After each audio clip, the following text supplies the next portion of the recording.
a parpadear, y no se logra ver nada, o derechamente uno abre la paleta y se apaga.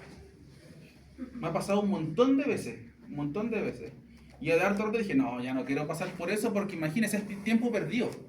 Entre que hay que volver a limpiar la paleta, la conexión, y que a veces no están las pilas, o están las pilas descargadas. Chao. Mi propio laringo bien cargado se revisa antes y esperamos, y al momento de intubar, hacerlo de manera perfecta.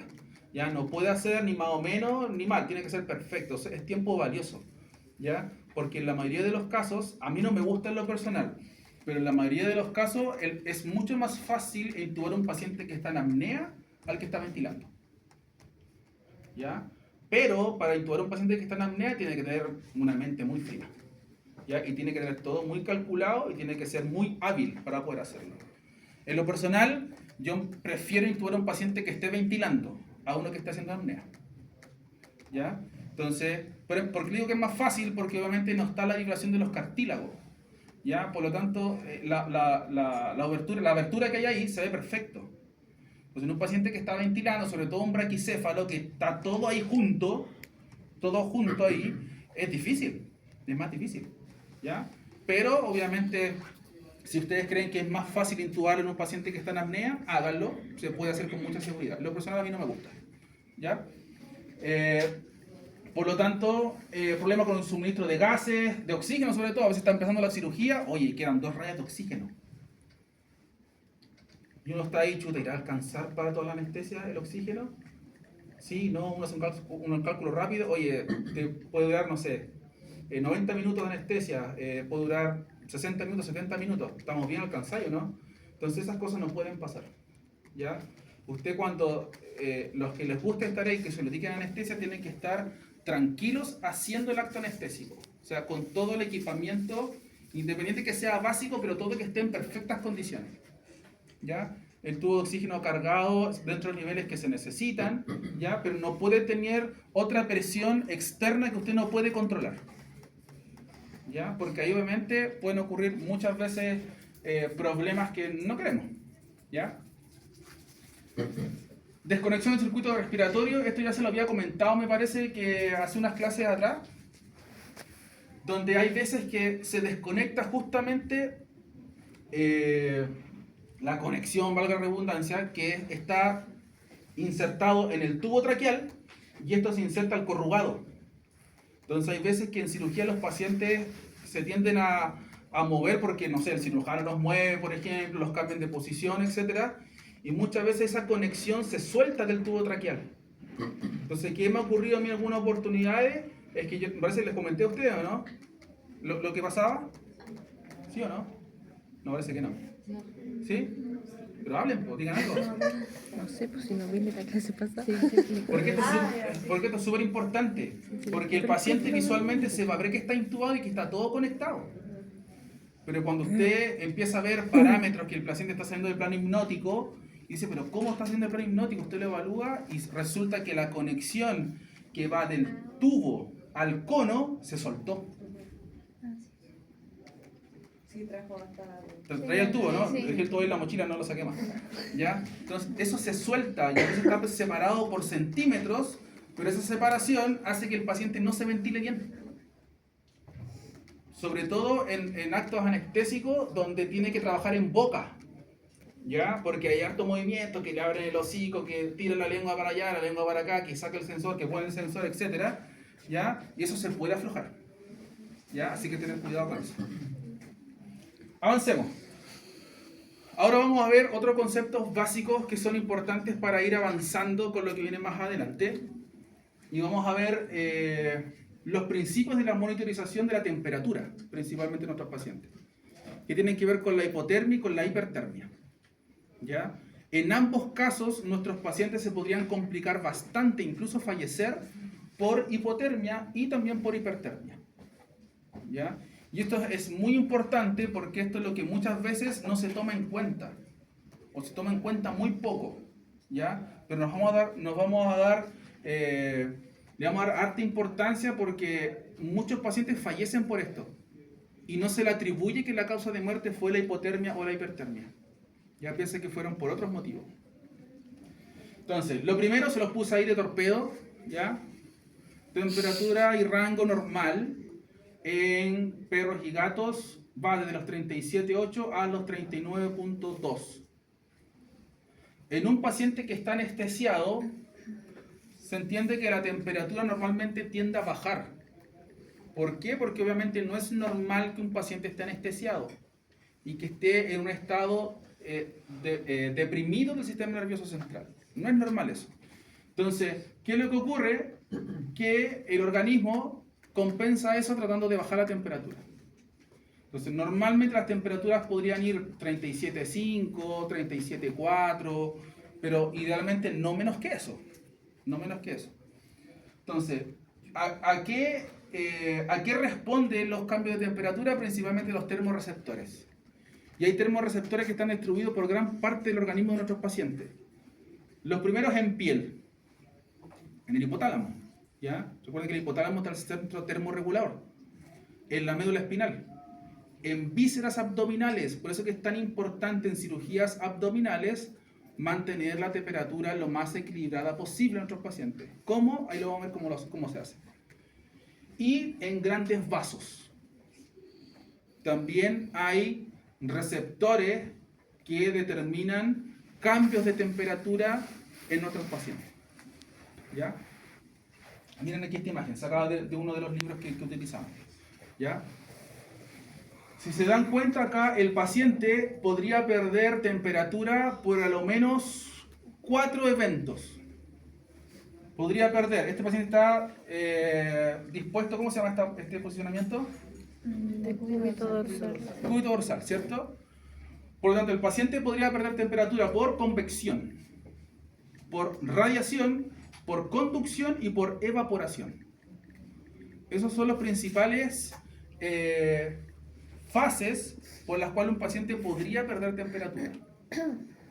Y si usted no controla una de estas, lo ideal es que se controlen todas.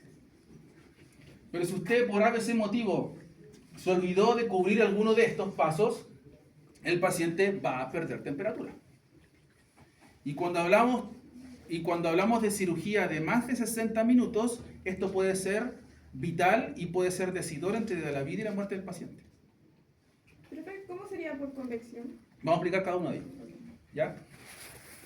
Les quiero mostrar esta imagen. Esta imagen está sacada de nuestros amigos de Anestesiología Veterinaria MX de México. Ellos lo hicieron como más bonito, ¿no? La otra es fea, ya digo, la otra es fea. ¿Ya? Entonces, ellos explican igual los mismos mecanismos, exactamente los mismos. Paciente, evaporación, convección, radiación y conducción. Vamos con la evaporación. Fíjese que en cirugías que son mayores a una hora, aunque el paciente esté correctamente intubado, el paciente puede perder temperatura por el circuito anestésico. ¿Ya? Ahora ustedes dicen, ¿por qué puede ocurrir eso? Si se dan cuenta, y los que han estado presentes en cirugías extensas, todo el corrugado por dentro del lumen del corrugado, por así decirlo, empieza a se empieza a empañar. ¿Los han dado cuenta? Han estado en cirugía extensa, se empieza a empañar y por ahí se evaporan, ¿cierto? Los líquidos y hacen que se pierda temperatura. ¿Qué es lo que se hace habitualmente? Existen algunos equipos que se conectan al circuito, a los corrugados, y hacen que el paciente inspire aire tibio. Porque normalmente nuestros pacientes y nosotros nos estamos inspirando y no es la temperatura que inspiramos la que llega al pulmón, no es la misma. Imagínense que uno estuviese, no sé, en el sur de Chile inspirando temperaturas de 3 grados, por ejemplo. Los 3 grados no llegan al pulmón. Entonces, la temperatura y el aire pasa por una serie de barreras fisiológicas que hacen que esa temperatura, a medida que va bajando al pulmón, va subiendo la temperatura. ¿Ya? Porque si no, imagínense, si inspiramos aire a temperaturas bajas y llega a esa misma temperatura al pulmón, sería desastroso. No habría un intercambio gaseoso, etc. A la vieja escuela, ¿qué es lo que se hacía o se acostumbraba a hacer en algunos casos cuando no tenían estos dispositivos que eran bien costosos? Era que inmediatamente, continuado la unión del tubo traqueal al circuito, pasando el circuito inicial, se le ponían ahí muchas veces un par de guantes de látex con agua caliente. ¿Ya? No con agua hirviendo, sino se va a derretir el guante, ¿ya? Con agua caliente. Con la finalidad de mantener la vía aérea tibia o temperada. ¿Ya? Eso es lo que se hacía como la vieja escuela. Algo barato, bonito, y obviamente si la cirugía es de más de 2 horas o cercano a las 2 horas y puede que quizás demore 1 hora más, haga eso. ¿Ya? Si no están los equipos, vaya ahí, saque un par de guantes, ¿cierto? Echa agua tibia y se las pone encima del circuito. ¿Ya? Posterior a la intubación, no inmediatamente después. ¿Ya? Una vez que hay una pequeña bifurcación, ¿cierto? Bueno, depende del circuito, ya vamos a ver los tipos de circuito igual. Depende del circuito, inmediatamente después de la intubación irían el par de guantes encima. ¿Ya? Entonces, eso es lo primero que tiene que ver con la evaporación. La conducción tiene que ver con la pérdida de temperatura que el paciente le transmite, en este caso, a un elemento físico. En este caso, por ejemplo, una mesa. Obviamente si la mesa no tiene calefacción, ¿cierto?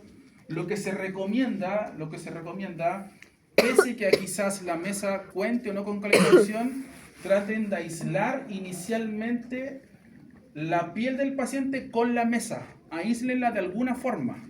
Si no tienen alguna manta térmica, no sé, pónganle diario abajo, arriba un polar, luego quizás una manta de estas absorbentes y luego el paciente.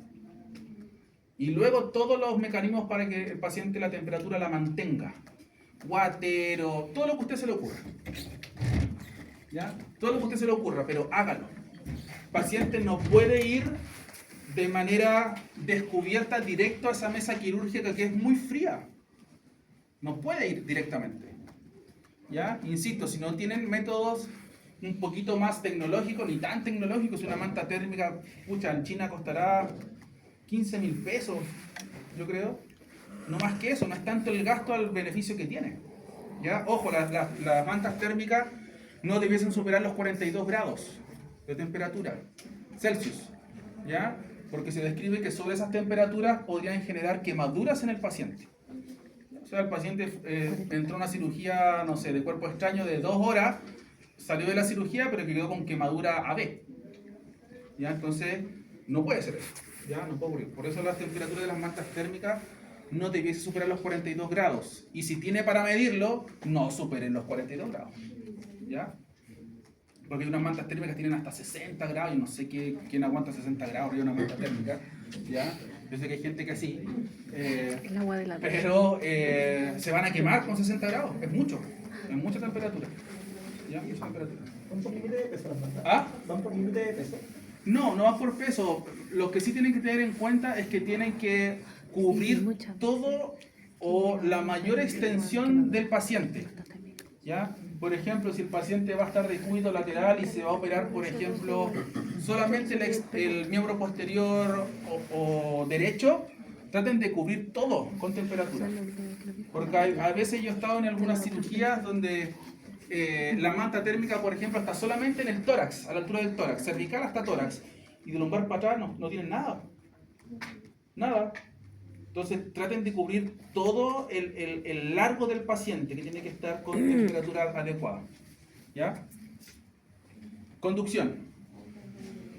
La convección y la radiación tienen que ver cuando el paciente ya está en una cirugía propiamente tal. El calor irradiante tiene que ver por cuando, ejemplo, se abre el abdomen, se abre el tórax. Si usted tiene la oportunidad de que el cirujano les permita introducir la mano en el abdomen inmediatamente después que hizo la incisión, el abdomen está tibio.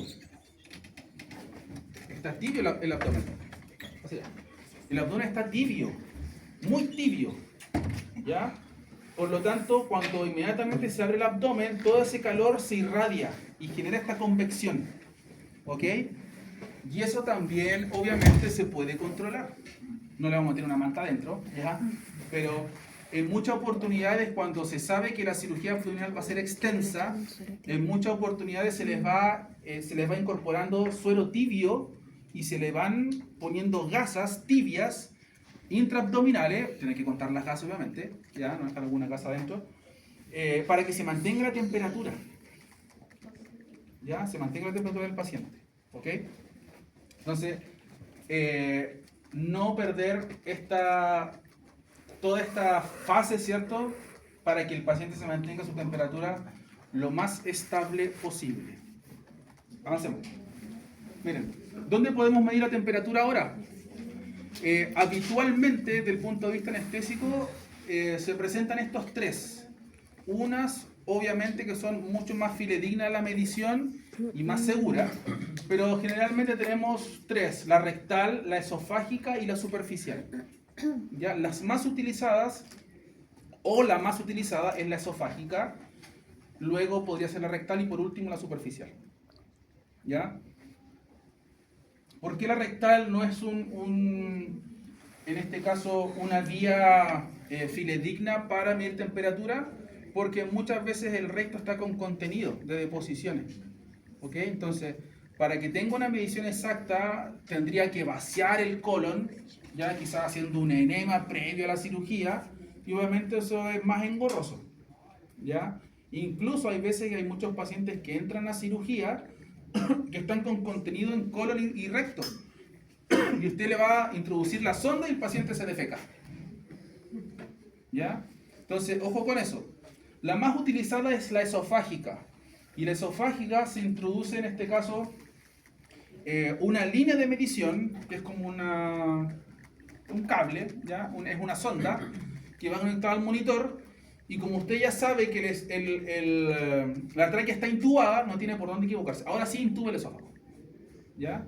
Entonces la sonda se introduce hasta el esófago distal, ¿cierto? Y es la medida más fidedigna que tiene para medir la temperatura sistémica en un paciente. ¿Ya? Y tiene una medición, por otra parte, en tiempo real. Ya no tiene que estar tomando, porque si no tiene ni rectal ni esofágica en tiempo real, pucha, como última opción quería tomar la temperatura rectal en este caso con termómetro manual.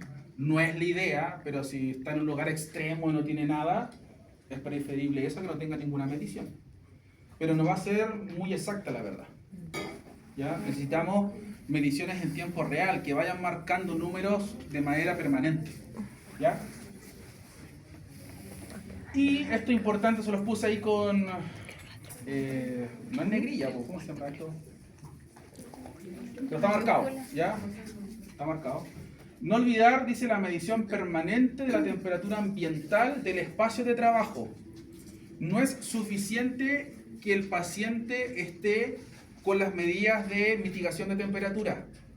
No basta que esté con la manta térmica, que esté cubierto, que esté con los puñitos en sus cojinetes para que pierda temperatura. Tiene que haber un ambiente temperado, ya sea en el pabellón, en el área de trabajo, o incluso, por ejemplo, en el postquirúrgico que se hace en el hospital, o en alguna sala por ejemplo, de rayos. Hay veces que el paciente en cirugía va a salir 3-4 veces a la sala de rayos para tomarles placa, ¿ya? Porque nadie hoy día tiene un fluoroscopio ahí en el pabellón para estarse evitando eso, ¿ya? Pero hay veces que el paciente está en un ambiente controlado en el pabellón, lo sacan a la sala de rayo, está pero congeladísima la sala de rayo, muy fría, y ese traslado puede generar descompensación en el paciente. ¿Cuánto es la temperatura ideal en un área de trabajo? ¿En un área de trabajo quirúrgica? 24. ¿Cuánto? ¿24, sí, compañero? 22 a 23. 22 a 23. ¿Alguien se recuerda? Lo vimos en la clase pasada, parece, ¿no? ¿Sí? Hasta 24 grados. ¿Ya? Como máximo. ¿Ok? Entonces, lo ideal va que no sea menor a 21 ni no pasarse de los 24. ¿Ya? Porque con 24 grados es un ambiente que es caluroso, sobre todo en verano. ¿Ya? Entonces, uno que está sentadito ahí no le pasa nada, pero al cirujano que está ahí moviéndose y todo, sí, queda muy acotado, muy sudado, y sacan ahí después la manta, así, ¿cómo se llama? El delantal, así casi mojando prácticamente. ¿Ya? Ojo también, porque hay muchos que creen que el paño de campo va a generar algún tipo de aislamiento en el paciente. Error. No hay nada que abrigue menos que un paño de campo. ¿Ya? El paño de campo es una tela sintética que es delgadísima. Si bien se dice que está diseñado para evitar la convección, radiación, pero hasta cierto punto, ¿ya? Hasta cierto punto. Nada va a superar, ¿cierto? A ver, si el área de trabajo, por ejemplo, del paciente está haciendo en tórax y solamente el tórax, abríguelo para atrás. Abríguelo bien, abrigado.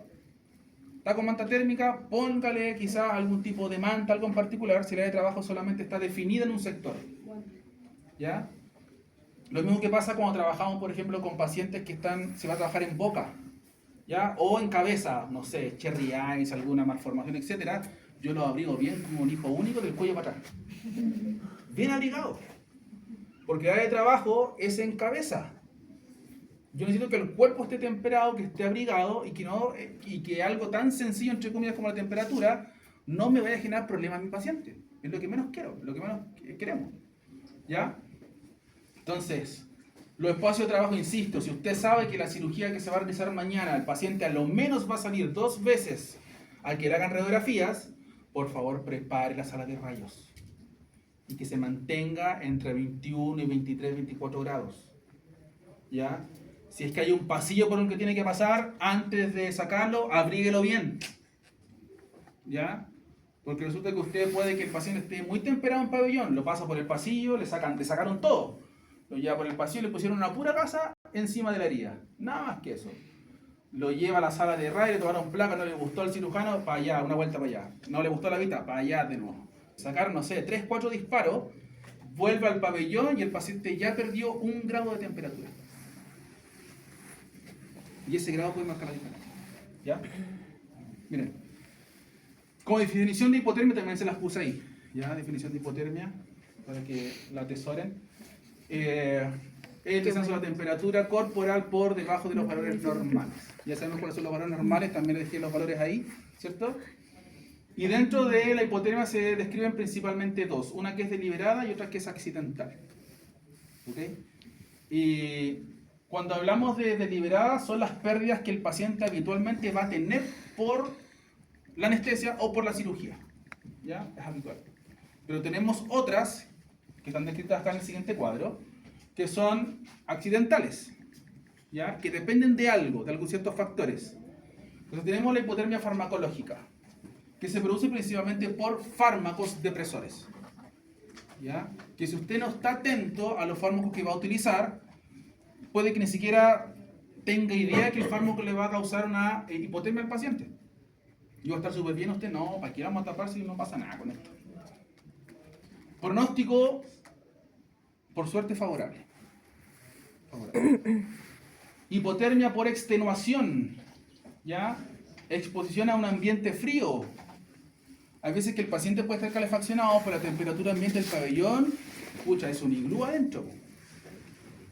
Todo congelado. Yo he visto hasta a veces cirujanos operando con arriba de una chaqueta la bata. No puede ser eso. El ambiente tiene que estar temperado, ¿ya? Eso hace que haya un agotamiento de los mecanismos reguladores, de los termorreceptores, se empiezan a volver locos y la temperatura empieza a caer. Pronóstico, aquí ya tenemos un pronóstico que es desfavorable. ¿Ya? Hipotermia traumática, también los pacientes que entran a cirugía por politrauma, que son cirugías de urgencia o de emergencia, tienen que tener en cuenta que los mecanismos termorreguladores van a estar alterados. El centro termorregulador, que es distinto a los receptores, está en el hipotálamo. Y si el paciente sufrió un politrauma en su cabeza, por atropello o por lo que sea, va a haber alteración lo más probable de la temperatura. ¿Ya? Pronóstico ahí, desfavorable. Imagínense que a nivel central el paciente ni siquiera va a gesticular con escalofríos. O sea, el daño a nivel central va a ser tan severo que el paciente ni siquiera va a manifestar la baja temperatura con escalofrío. ¿Ya? Ojo ahí. Pronóstico también, desfavorable. Y por último, tenemos la hipotermia séptica, que obviamente los mecanismos termorreguladores también van a estar comprometidos, pero en este caso por un cuadro séptico. Ahora, dependiendo del cuadro séptico, se describe aquí que puede ser favorable, pero obviamente siendo sometido a ciertas modificaciones del cuadro séptico del cual estamos hablando. Si el paciente está en un shock séptico, obviamente desfavorable pasa inmediatamente a reservado o a desfavorable. ¿Ya? Todo va a depender del abordaje terapéutico que usted haga para el manejo de hipotermia por shock. Perdón, por sepsis. ¿Ok? Vamos bien hasta acá, yo no sé a qué hora el break, no tengo idea. ¿Alguien me dice? ¿A las 3? Ya. Tengo mucho sueño. Miren. Y luego tenemos la hipotermia perioperatoria. ¿Ya? Aquí ¿qué es lo que ocurre? Es principalmente que a través de mecanismos del centro termorregulador, porque están deprimidos por la anestesia, se desarrolla ¿qué cosa? ¿Qué será la BDP? Vasodilatación periférica. ¿Ya? Disminución del metabolismo, el metabolismo empieza a disminuir por un tema compensatorio y el paciente baja su temperatura. ¿Quién produce principalmente esto? Los anestésicos, cualquier anestésico. ¿Ya? Por eso tenemos que evitar contacto con superficies frías, esto acá. Este punto súper importante y el que viene a continuación también. ¿Por qué? Porque yo sé, obviamente, que hay que tener un campo, ¿cierto?, de asepsia, de esterilidad, pero hay algunos cirujanos que se van al chancho. ¿Ya? O sea, a veces una incisión, un campo quirúrgico de trabajar que se entiende que hay márgenes por Halsted, ¿conocen a Halsted, cierto? No. Los principios de Halsted. Está revolcando Halsted ahí en su tumba. ¿Ya? Entonces, estos principios quirúrgicos de Halsted con H, si quieren lo buscan por ahí después, son los principios quirúrgicos donde se evalúa todo lo que es la cirugía, lo que hay que hacer de los principios asépticos, entre otras cosas. Entonces, ellos describen márgenes quirúrgicos. Pero no sé, a veces hay que sacar un tumor con características, por ejemplo, benignas, y el cirujano prácticamente le rasura todo el tórax. No digo que esté mal, pero a veces van más allá de los principios de Halsted. Entonces, ¿qué es lo que ocurre? Es que la depilación en campo quirúrgico a veces es muy extensa y hay muchos pacientes que se valen de su pelaje, sobre todo en algunas razas en particular, para evitar cambio de temperatura brusco. Y eso asúmele que usted no lo abriga, asúmele que no le pone manta térmica, asúmele todo lo anterior. ¿Ya? Y aparte de eso, una vez que está rasurado, y muchas veces depilado, hay algunos cirujanos que le pasan hasta una hoja, para que quede la piel así como piel de chancho. ¿Ya? Sin ni un pelo, nada. Nada. A eso súmele soluciones antisépticas frías. Frías. Si no, acuérdese nomás usted cuando va al baño y se está echando champú y todavía no da el agua y le corre el champú una clavada de frío. Nuestro paciente no puede hacer eso porque está anestesiado, pero la temperatura baja considerablemente. Imagínense que esa solución que está fría, acuosa, clorhexidina, todo lo que ustedes ya saben, Halsted también, Halsted, abarca por todo el tórax. Esa solución fría. Fría. Entonces, ojo ahí. Y para qué decir cuando trabajamos en cirugías abdominales o torácicas. Se pierde calor por convección y por radiación. ¿Ok? Así que hay que estar atento con eso. Y aire acondicionado en pabellón, pero esto principalmente está destinado cuando se pone aire frío. Ya, a veces el cirujano está así estilando, uno está más tranquilo, y ve la temperatura del pabellón, 23 grados. Y dice, oye, ponte un poco de aire frío. No, le digo yo. No, aguántate. Aguántate, lo siento, aguántate. Terminemos esto y una vez que el paciente salga del pabellón al hospital, todo el aire que quieras. Antes, lo siento. Usted dijo que no servía el aire acondicionado porque tenía que ser seco. Sí, idealmente nos sirve el aire acondicionado con aumento de temperatura porque el aire probablemente tal arrastra muchas veces suciedad. Algunos aire acondicionados más modernos que tienen filtros de partículas, sí, podrían, pero no es lo ideal. Lo ideal es tener calor seco, ¿ya? Calor irradiante que se llama. ¿Es una estufa? Una estufa eléctrica, ¿ya? Que no genere aire, ¿ya? Es el mismo proceso que se generan los hornos para esterilización, que es calor seco, es el mismo calor. Ese es como el ideal, ¿ya? Entonces uno dice al cirujano, oye, nos terminemos esto, paciente salió del pabellón, dale con aire acondicionado, no sé, 8 grados, lo que queráis. Pero por el momento, no. Miren aquí lo que ocurre cuando la temperatura empieza a descender, ¿ya? Fíjense. Lo primero que ocurre es aumenta el consumo de oxígeno. Lo primero. ¿Ya? Lo primero. Junto con ello, hipoxemia. O sea, va a generar pacientes ya más debilitados de lo que ya están. ¿Ya? Las primeras demandas fisiológicas del organismo es por oxígeno.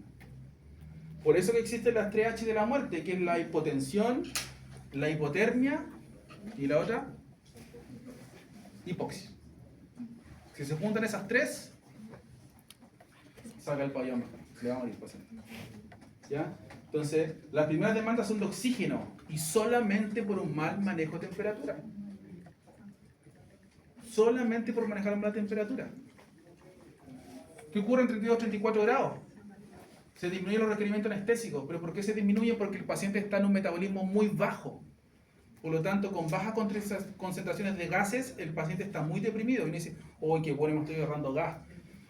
Le tomo la temperatura, 32 grados. No, chuta, se va a morir. ¿Ya? Bajo los 28 grados, dosis mínima anestésico. Mínimas. O sea, el paciente está en un metabolismo ya muy deprimido y peligrosamente deprimido acá. Hay una perfusión tisular inadecuada, junto con ello alteraciones hemodinámicas, acidosis metabólica, y sacarlos de acá, chicos, no, muy difícil. 25-26 grados, cambios a nivel de electrocardiograma. Ya vamos a ver electrocardiograma y monitoreo a los que les gusta ver los dibujitos de electro. ¿Les gusta? Vamos a ver. ¿Ya? Cambio en electrocardiograma, aumento de la viscosidad de la sangre. Nuevamente acá lo que ocurre desde el punto de vista hemodinámico, se acentúan las alteraciones cardiovasculares. Empiezan a haber bloqueos atrioventriculares de segundo grado, fibrilación atrioventricular y sería todo. Cesa la ventilación espontánea, menor a 26 grados, ¿ya? Menor a 26 grados. Fibrilación auricular, lo que habíamos hablado, y alteraciones de la coagulación, y el paciente finalmente fallece. ¿Ya? Y le echamos la culpa, no resistió la cirugía, le hizo mal el propofol, la verdad. No resistió la cirugía, pobrecito. No, y fue por solamente un mal manejo de la temperatura. ¿Ya? Así que ahora en adelante ya tienen un punto a favor ustedes, ¿cierto? Si ven algunas alteraciones de temperatura ahí en pabellón donde los inviten a cirugías, cosas así, ustedes chilín nomás, ¿ya? Si ven ahí el pabellón que tiene un termómetro y dice 23 grados o no sé, 15 grados y no hay nada ahí, chuta, a mirar nomás, pues no queda otra, ¿ya? Pero ustedes saben que en su interior médico veterinario y en su corazón eso no va así, ¿ya? Y pueden decir, oye, está como un poco helado acá adentro. Podrían decir, por último, decir algo, empezar a frotarse las manos, porque está helado acá. ¿Ya? Porque cuando usted siente frío, yo sé que por un tema de metabolismo y todo lo que ustedes quieran, hay una diferencia entre hombres y mujeres con la temperatura. Y eso está así y eso está estudiado. ¿Ya? Pero que una mujer sienta más frío de lo habitual es porque el tema está congelado. ¿Ya? Entonces, es así, en serio. Entonces, yo lo veo a diario con mi señora, por eso tenemos de esta caliente cama separados, ¿ya? Porque a veces yo llegaba y la cuestión estaba un horno y yo masaba y mi señora congeladísima. ¿Qué onda? No. Esto, ¿cómo se llaman? Los calientacamas no separados, cada uno a su temperatura. ¿Ya? Entonces, fíjense que esto pasa también en otros pacientes y hay que tenerlo muy en cuenta. Así que, por favor, si es que no tienen un termómetro que pueda medir el ambiente en pabellón, cómprense uno, no en China, en los chinos. Hay unos chiquititos, en Chain, Temu, no sé. Yo cuando llego en algunas clínicas donde no hay termómetros ambientales, yo tengo un termómetro así chiquitito, que es como un reloj, cuadradito.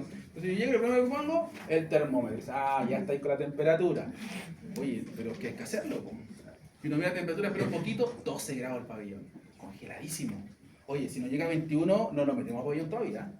Entonces ya ponen ahí el estufa, la cuestión, llega a 21, ya, ahora entra. ¿Ya? Pero y créanme que esto el paciente se los va a agradecer. Ustedes se ríen ahora, pero obviamente cuando estén desde el punto de vista real, el paciente se los va a agradecer. ¿Ya? A los que han sido sometidos a alguna cirugía, alguno de ustedes, cuando usted despierta, ¿cómo despierta? Abrigado. Despierta en una sala tapado, o por lo menos esa experiencia tuve yo. ¿Ya? Pero despierta en un lugar que está temperado, que le tiene un cobertor, no sé, o una frazada acá, ¿cierto?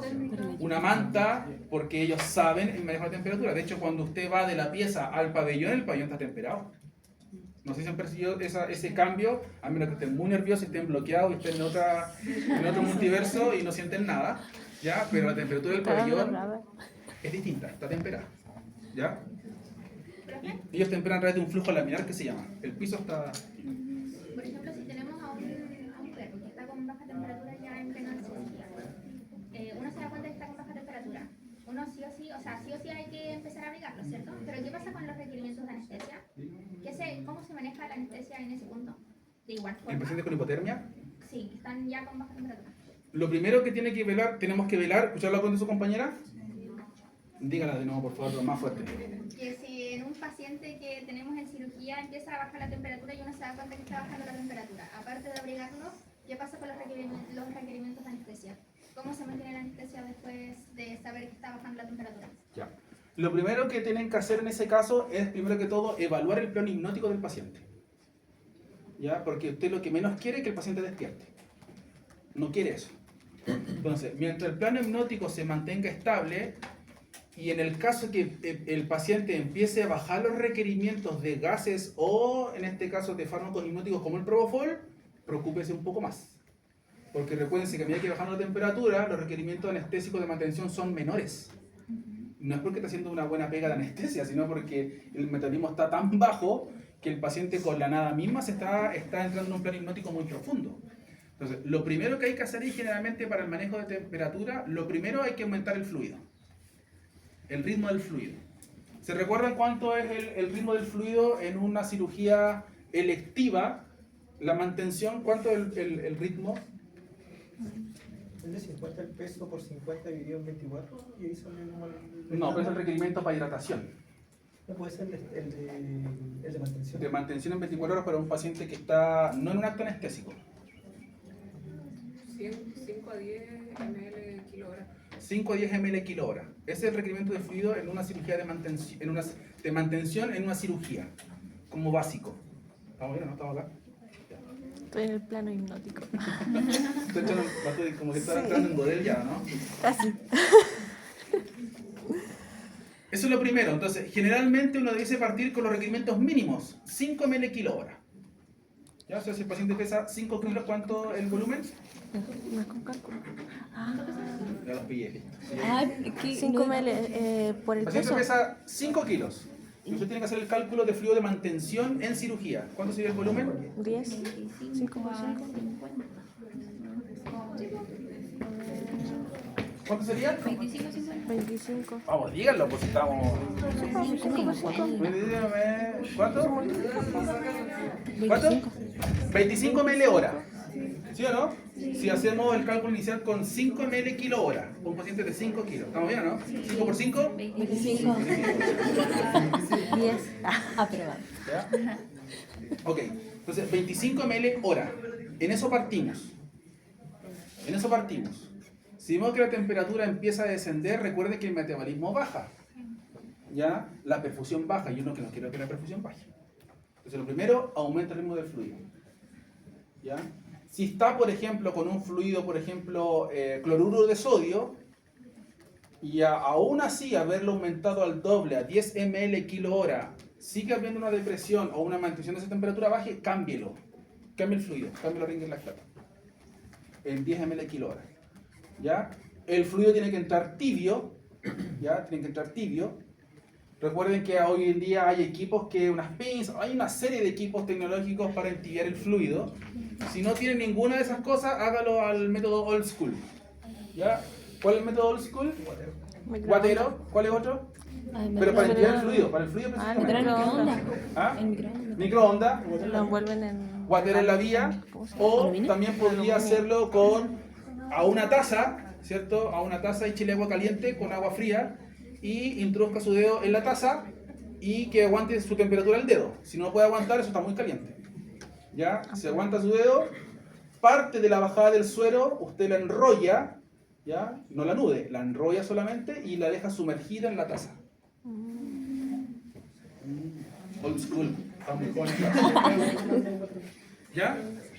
Entonces, de esa forma se puede mantener el fluido con una temperatura fuera de la ambiental en la que está. Nosotros la envolvemos con papel. Porque a veces, no sé, uno avisa, oye, tráeme otro suero, no sé, quedamos cortos, y me pasan el suero y el suero está súper helado. El matraz de suero, ventíelo un poco en el microondas, un minuto, dependiendo del microondas, va de los 30 segundos hasta el minuto, para que quede tibio. Y ahí usted lo conecta y sigue. Pero uno de los mecanismos es el fluido, tanto en la modificación del ritmo como que el fluido vaya tibio. Pero siempre en estos casos, como preguntaba su compañera, es esencial estar evaluando el plano hipnótico del paciente y los requerimientos que tiene. ¿Ya? ¿Se recuerdan cómo se evalúa el plano hipnótico en los pacientes? Que lo vimos. Sí. Lo vimos en la clase pasada. ¿Cómo evaluamos el plano hipnótico en los pacientes? La pupila tiene que estar hacia adentro media. ¿Qué es eso? El reflejo palpebral. ¿Cómo cuál? Palpebral. Reflejo palpebral. ¿Ausente o presente? Ausente. Ausente. ¿Qué más? La desviación del Globo ocular. Hacia adentro media. Tiene que estar así. Hacia ventromedial. La posición del globo ocular. Ventromedial. ¿Qué más? Tercer párpado. No sé. ¿Ah? Pero eso no lo usaba usted. La lengua. ¿Qué pasa con la lengua? Pero no lo usaba porque podía generar un estímulo. Sí, pero igual se puede. Sí. También se podría. La lengua, ¿cierto? No tiene que haber retracción de la lengua. Usted la estira ligeramente, por favor. Ligeramente. Y después no debiese retraerla. ¿Qué más? ¿Podría ser con los parámetros igual? Porque se van aumentando mientras riesgo va despertando. Podría ser. Podría ser. ¿Qué más? ¿Ah? La nocicepción. No, pero después no lo sé. ¿Ah? La relajación de la mandíbula. La mandíbula, ¿ya? La relajación de la mandíbula. Y eso es mucho más fácil identificar el plano hipnótico en los gatos. Ustedes saben que los gatos, yo sé que ustedes aman a los gatos, ¿ya? Yo también los amo, pero en otro sentido. Pero los gatos generalmente el plano hipnótico se tiende a evaluar mucho mejor en mandíbula más que en su ojo y en sus anexos. ¿Ya? En mandíbula. Una mandíbula flácida en gato, plano hipnótico estamos ok. ¿Ya? Por lo tanto, de esa forma evaluamos el plano hipnótico de nuestros pacientes. ¿Ya? Profe, pero con el aumento de fluidoterapia no debería salir más rápido la anestesia. Entonces habría que estar como más pendiente para eso, ¿no? No. Ahora, se entiende que los fármacos todos tienen un metabolismo y un tiempo de excreción. Usted sabe que el propofol, por ejemplo, el efecto inicial son 30 minutos aproximadamente, pero si ustedes lo tienen en infusión continua, no va a pasar nada. Va a seguir en el plano hipnótico. ¿Ya? Pero hay que estarlo evaluando. ¿Ya? Hay que estarlo evaluando. Miren, con esto parece que nos vamos al break. Esto es súper interesante y preocupante a la vez, porque dice que el 85% de los perros y más del 97%, eso es 9%, y más del 97% de los gatos se encuentran hipotérmicos cuando termina la anestesia. ¿Sabían que esto está expresado en porcentajes de manera tan agresiva? O sea, fíjense, los perros, a lo menos el 85% de los perros que están anestesiados salen del acto anestésico hipotérmicos. Y de los gatos prácticamente todos.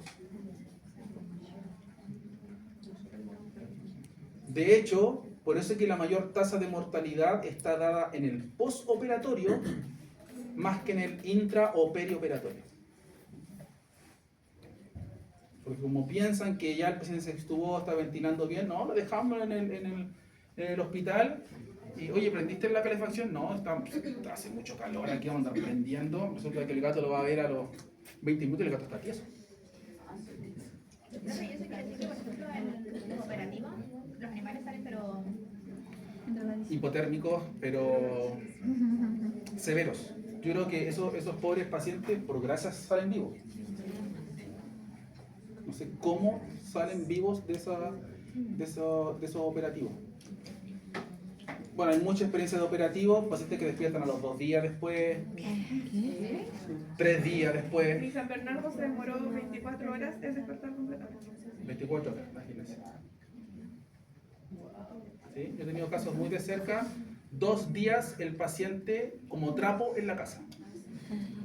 A mí me pasó, profe, llevé a mi... La perra de mi papá igual a uno le pasó lo mismo.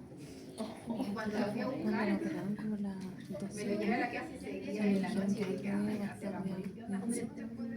Pero estuvo fácilmente 7 horas botado. Imagínense. Y en una clínica. No diga el nombre ni nada. Por favor. ¿Ya? Fúnenla. Imagínense. Imagínense. ¿Ya? Entonces, eso, chicos, no puede ocurrir. No puede ocurrir. Vamos a hablar de esos temas más adelante. De hecho, en la siguiente clase viene algo de eso. ¿Ya? Donde vamos a hablar acerca de ese tema en funar particular. correctamente? ¿Cómo prevenimos esto? Ay, Y no ay, nos vamos eso al me break. pasó. No, sí, ya estoy mejor. Ya. Tenemos de una forma pasiva y una forma activa. Sí. Fíjense. Por el solo hecho de evitar que el paciente pierda temperatura por todos los mecanismos que hemos visto, puede reducir en un 30% las pérdidas. Bastante. De manera activa, ¿qué tenemos? Aumentar la temperatura del ambiente, los fluidos tibios, los lavados peritoneales o pleurales, todo tiene que ser con soluciones tibias, por favor. Tibias. ¿Ok? Por lo tanto, ¿esto se puede prevenir? Sí, se puede prevenir. ¿Es complicado prevenirlo? No, no es complicado prevenirlo. ¿Ya? Pero es muy importante prevenir estos mecanismos de temperatura. ¿Ya? Y no echarle la culpa a algún fármaco o a otra cosa, sino que el problema fue mío, el problema fue suyo, y por su mal manejo intrahospitalario o intraquirúrgico el paciente falleció. ¿Ya? Ya, chicos, vamos al break.